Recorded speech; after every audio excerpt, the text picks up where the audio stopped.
talk about the matchup this weekend against New York. The last time you played them, not the result that you're hoping for, but surely a team that has changed since then for you guys. Yeah, they're a good side. We gave up 2 early goals against them in the first game that we played against them. We contributed to those early goals as well. If you look at their team, they've got a few very strong players. Bang, the number 9 striker, but he's also played games with the first team, so I'm not entirely sure if he'll be there. Leo Stoltz in midfield kind of makes them tick, along with his central midfield partner, number 80, Williams. Then they've got some tricky, quick players on the flanks. Obakop is dangerous, lefty, and then Manolo Sanchez on the right flank. So we know their strengths.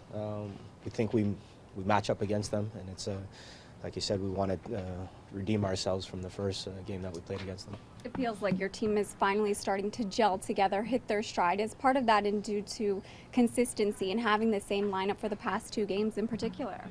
Yeah, we've got a consistent lineup, in terms of our selection. We've got a great deal of competition for places within the squad, so I think that also increases the level of the players.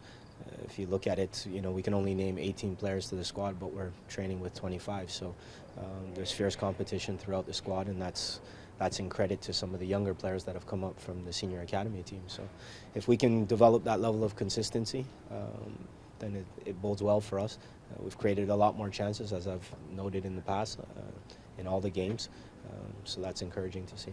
The first team goalkeeper, Chris Konopka, was sent down on Wednesday. He played 1 half, and he said something he noticed was that he had to be very vocal with the back line, and he hoped that Bono and Q would be able to pick up on that. Is that something that you noticed as well? Yeah, definitely. Chris coming down with that experience, he's always going to be talking to the back line. If I compare our 2 keepers that we've used, primarily, Alex Bono talks more than Quillen Roberts.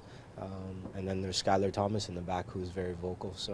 But outside of that, we're a very quiet team, and that's something that I've been trying to encourage the players, that they need to speak more and organize to avoid situations happening, so it's not always defending in crisis.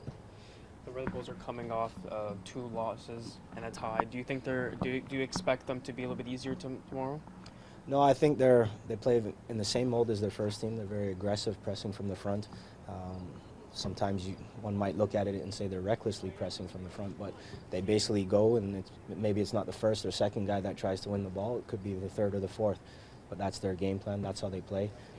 You could see it from their first team last week, and I expect their second team to play the exact same way. Would you say the Red Bulls Academy is a really strong academy? Yeah, traditionally they've always been fairly strong, so they got a lot of young players that are coming up. They also do have some older players in their squad, but it'll be a good test for us. And one more thing, how do you shut down a team that scored 4 goals against you in the first time? How important is the defense? Well, to be honest with you, they had scored early. I think it was maybe 10, 12 minutes in, and then they scored a second goal before halftime. And then you're chasing the game sort of later in the match. We played 3 at the back because I'd rather change it and put an extra striker on rather than just sit there comfortable and lose 2-0. And then they caught us two late goals. One was a PK, and then another one that stretched us. So yes, it's 4-1. You lose the game 4-1. That's what the scoreline says, but it wasn't really a 4-1 game on the reflection of it. And coaches usually know what I'm talking about when I say that. So, but yeah, we'll try to redeem ourselves and put a better performance in. Thank you.